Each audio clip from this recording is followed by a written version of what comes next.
សូមជូនព័ត៌មានទាន់ហេតុការណ៍នៅក្នុងថ្ងៃនេះសភាថៃសម្រេចជាឯកច្ឆន្ទថាត្រូវតែលុបចោល MOU ឆ្នាំ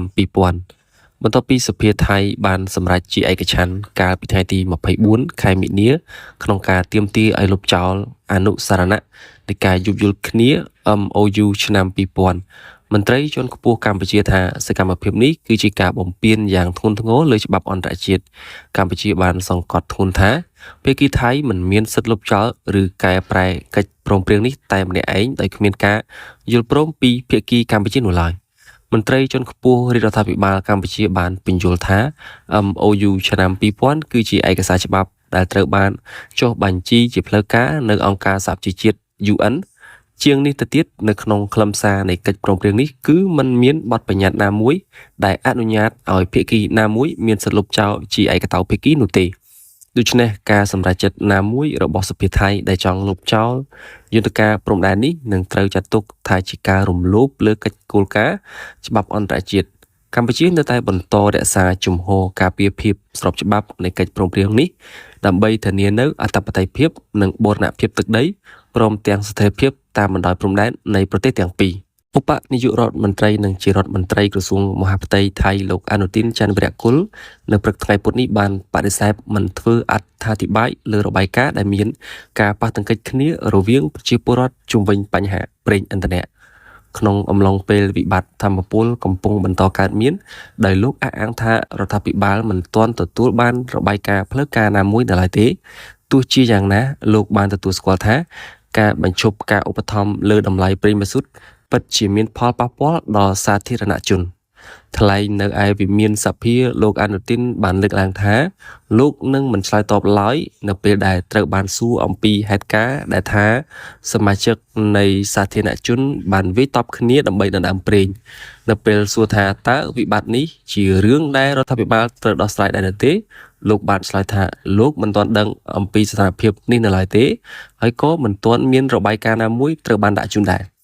នៅពេលសួរដេញដោលថាតើការដកចេញនៅការកំណត់តម្លៃប្រេងម៉ាស៊ូតនិងប៉ះពាល់ដល់តម្លៃទំនិញនិងកម្រិតជីវភាពរបស់ប្រជាពលរដ្ឋដែរទេលោកអនុទានបានឆ្លើយថាវានឹងមានផលប៉ះពាល់ខ្លះជាមិនខានលោកបន្ថែមថារដ្ឋាភិបាលនឹងពឹងផ្អែកលើយន្តការដែលមានស្រាប់នៅក្នុងក្រសួងពាក់ព័ន្ធនានាចំពោះសំណួរដែលថាតើរដ្ឋាភិបាលនឹងគ្រប់គ្រងអារម្មណ៍របស់សាធារណជនយ៉ាងដូចម្តេចក្នុងកំឡុងពេលនេះលោកបានឆ្លើយយ៉ាងខ្លីថាគ្រប់គ្នាកំពុងធ្វើការប្រធានចារកម្មថៃនិយាយថាកម្ពុជាខំរកច្បាប់អន្តរជាតិខំទាញសម្ពាធអន្តរជាតិមកដាក់លើថៃតែចៃដន្យអាមេរិកអ៊ីស្រាអែលជាប់ដៃវិរងហើយ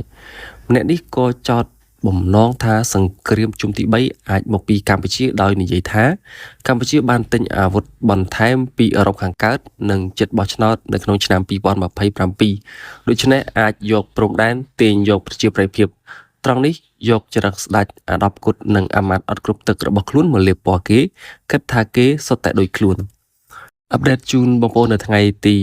25ខែមិនិនាឆ្នាំ2026នេះនៅតំបន់ភ្នំ350ពួកវាបានយកយន្តហោះគ្មានមនុស្សបើក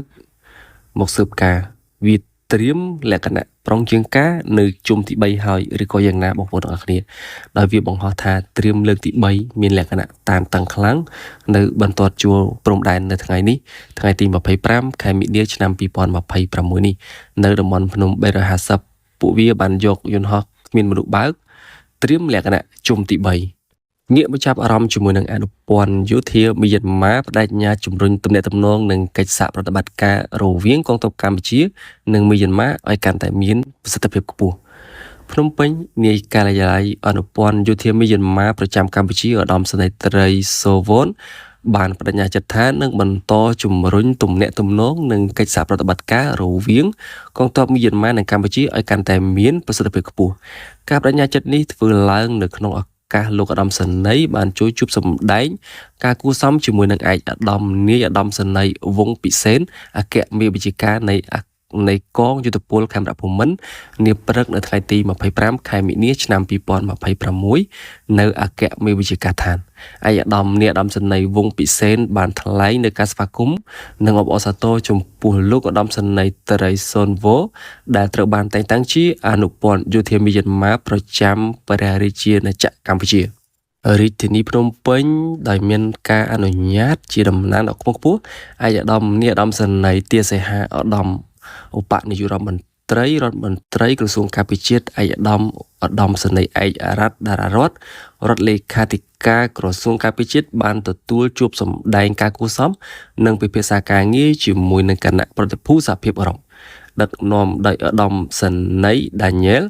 នាយកទទួលបន្ទុកផ្នែកចារកិច្ចនៃ EUMS និង EEAS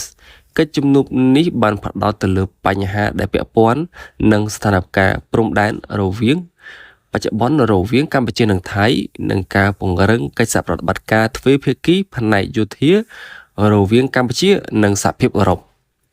ងាកមកចាប់អារម្មណ៍ជាមួយនឹងសង្គ្រាមនៅប្រចាំបូព៌ារវាងអាមេរិកជាមួយនឹងអ៊ីរ៉ង់ត្រាំប្រកាសថាបានទទួលកាដូជាទីគាប់ចិត្តពីអ៊ីរ៉ង់ពាក់ព័ន្ធជាមួយនឹងប្រេងនិងផ្ទះដែលត្រាំបានស្នើលក្ខខណ្ឌទៅជាង10ចំណុចបងប្អូនគិតថាអ៊ីរ៉ង់យល់ព្រមដែរឬទេចំណុចទី1បិទកម្មវិធីនុយក្លេអ៊ែរហាមឃាត់ការបង្កើនកម្រិតយូរ៉ាញ៉ូមទាំងស្រុងលើទឹកដីអ៊ីរ៉ង់ទី2អ៊ីរ៉ង់ត្រូវប្រគល់យូរ៉ាញ៉ូមកម្រិតខ្ពស់ទាំងអស់ទៅឲ្យ IAEA ទី3បិទរោងចក្រនុយក្លេអ៊ែរសំខាន់នៅណាតាអ៊ីសាហាននិងហ្វូដូត្រូវបិទនិងបំផ្លាញទី4អនុញ្ញាតឲ្យ IAEA នឹងចូលពិនិត្យបានពេញលេញនិងគ្មានកំណត់ទី5កំណត់ចំនួនមីស៊ីលកំណត់ចម្ងាយនិងចំនួនមីស៊ីលយ៉ាងតឹងរ៉ឹង6អនុញ្ញាតឲ្យប្រើមីស៊ីលសម្រាប់ការពារខ្លួនតែប៉ុណ្ណោះ7បញ្ឈប់ការគាំទ្រក្រុមអាវុធមិត្តភាពនៅតាមតំបន់8ច្រកសមុទ្រហូមូសបើកដំណើរការនាវាដោយសេរី9ឈប់បាញ់រយៈពេល1ខែសម្រាប់ការចរចាទី10បញ្ឈប់ការគំរាមវាយប្រហារលើហេដ្ឋារចនាសម្ព័ន្ធសហរដ្ឋអាមេរិកនិង JCC អត្ថប្រយោជន៍ដែលសហរដ្ឋអាមេរិកផ្ដល់11លើកលែងទណ្ឌកម្មអន្តរជាតិទាំងស្រុងលើអ៊ីរ៉ង់12អាមេរិកគ្រប់គ្រងនុយក្លេអ៊ែរស៊ីវិលជួយអភិវឌ្ឍកម្មវិធីនុយក្លេអ៊ែរសម្រាប់សន្តិភាពដូចជា Butser 13លុបប្រព័ន្ធ Step Back លុបចោលប្រព័ន្ធទណ្ឌកម្មស្វ័យប្រវត្តិអន្តរជាតិចំណុចទាំង13នេះហើយគឺជាចំណុចដែលដូណាល់ត្រាំស្នើសុំឲ្យអ៊ីរ៉ង់ធ្វើការយល់ព្រមលក្ខខណ្ឌទាំងនេះគឺជាការខិតខំរបស់រដ្ឋបាលត្រាំដើម្បីរកផ្លូវចេញពីចំនួនបន្ទាប់ពីការវាយប្រហារដោយយោធាប៉ុន្តែអ៊ីរ៉ង់នៅតែបញ្ជាក់ថាមិនមានការចរចាឡើយអាប់ដេតជូនព័ត៌មានបងប្អូនក្នុងថ្ងៃនេះគឺស្ថានភាពនៅខាងមុខគឺក្តៅខ្លាំងមែនទែនបងប្អូននេះមានវីដេអូប្រភពពីខាងយោធាថៃបងប្អូនតែខ្ញុំមិនអាចដាក់វីដេអូបានទេដោយសារតែទាហានចាស់របស់ថៃនិងរថក្រោះខូចឬក៏ចាស់ត្រូវបានដឹកត្រឡប់ទៅទុកវិញនិងជំនួសដោយរថក្រោះថ្មីទាហានថ្មីសម្រាប់ត្រៀមសម្រាប់សង្គ្រាមលើកទី3គេត្រៀមនឹងធ្វើសង្គ្រាមជាមួយយើងនៅថ្ងៃខាងមុខរួចរាល់ក៏ប៉ុន្តែវាមិនបានបញ្ជាក់ថ្ងៃខែច្បាស់លាស់ឡើយថាកើតឡើងនៅថ្ងៃណានោះទេយើងមិនបានសុខទេមើលទៅបើសារតែយើងនៅជាប់នឹងពួកចោរដេរេឆានដោយសារតែនេះគឺមានទាំងខ្លឹមសារវីដេអូក៏ដូចជាមានទាំងរូបភាពតែខ្ញុំអាចដាក់បានទេបងប្អូនខ្លាច YouTube ចាប់ដោយអាចនិយាយសម្រាប់ជូនបងប្អូនថានៅក្នុងថ្ងៃនេះ25ខែមិនិនាឆ្នាំ2026នេះសមរភូមិគឺមានលក្ខណៈក្តៅខ្លាំងដោយសារតែទាហានចាស់របស់ថៃរថក្រោះខូចឬក៏ចាស់របស់ថៃគឺត្រូវបានដឹកត្រឡប់ទៅទុកវិញនិងជំនួសដោយរថក្រោះថ្មីទាហានថ្មីត្រៀមសម្រាប់សង្គ្រាមលើកទី3គេត្រៀមនឹងធ្វើសង្គ្រាមជាមួយយើងនៅថ្ងៃខាងមុខរួចរាល់ក៏ប៉ុន្តែវាមិនបានបញ្ជាក់ថ្ងៃខែច្បាស់លាស់ឡើយថាកើតឡើងនៅថ្ងៃណានោះទេសូមជូនដំណឹងបន្ទាន់បន្ថែមនៅក្នុងពេលនេះនាយករដ្ឋមន្ត្រីថៃបញ្ជាក់ស្ថានភាពព្រំដែនកម្ពុជាថៃមិនព្រួយបារម្ភប៉ុន្តែមិនប្រងើយកន្តើយភាពតានតឹងនៅតំបន់ព្រំដែនកំពុងទទួលបានការចាប់អារម្មណ៍ខណៈមានការពិភាក្សាអំពីសន្តិសុខនិងការត្រៀមខ្លួនយោធា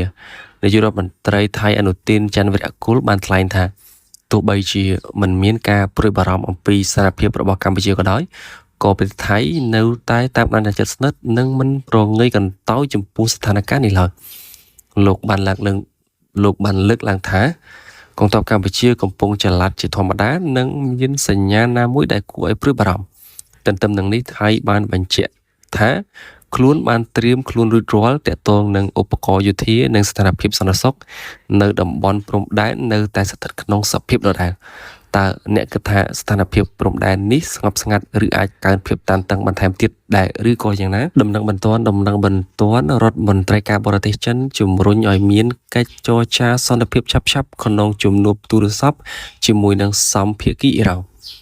ក្នុងពេលមានភាពតានតឹងនៅប្រចាំបូព៌ាកំពុងកើតឡើងចិនចេញសារច្បាស់លាស់ថាការសន្ទនាគឺល្អជាងសង្គ្រាមលោកវ៉ាងយីអំពាវនាវឲ្យភាគីពាក់ព័ន្ធចាប់យកឱកាសគ្រប់យ៉ាងដើម្បីចាប់ផ្ដើមកិច្ចចរចាសន្តិភាពឲ្យឆាប់បំផុតគាត់បញ្ជាក់ថាបញ្ហាក្តៅគគុកគួរឲ្យដោះស្រាយតាមរយៈកិច្ចសន្ទនានិងការចរចាមិនមែនដោយកម្លាំងយោធាខាងអ៊ីរ៉ង់បានឆ្លើយតបថាអ៊ីរ៉ង់រំពឹងលើបណ្ដារដ្ឋធំៗជាពិសេសចិននិងរុស្ស៊ីក្នុងការទប់ស្កាត់សហរដ្ឋអាមេរិកនិងថ្កោលទោសអំពើឈ្លានពានការអំពាវនាវនេះកើតឡើងខណៈការអះអាងថាកំពុងមានវឌ្ឍនភាពក្នុងការចរចាមានព័ត៌មានថាសហរដ្ឋអាមេរិកបានដាក់សំណើដោះស្រាយប្រហែល15ចំណុចនិងកំពុងពិចារណាបទជបាញ់រយៈពេលខ្លីដើម្បីបន្តការចរចា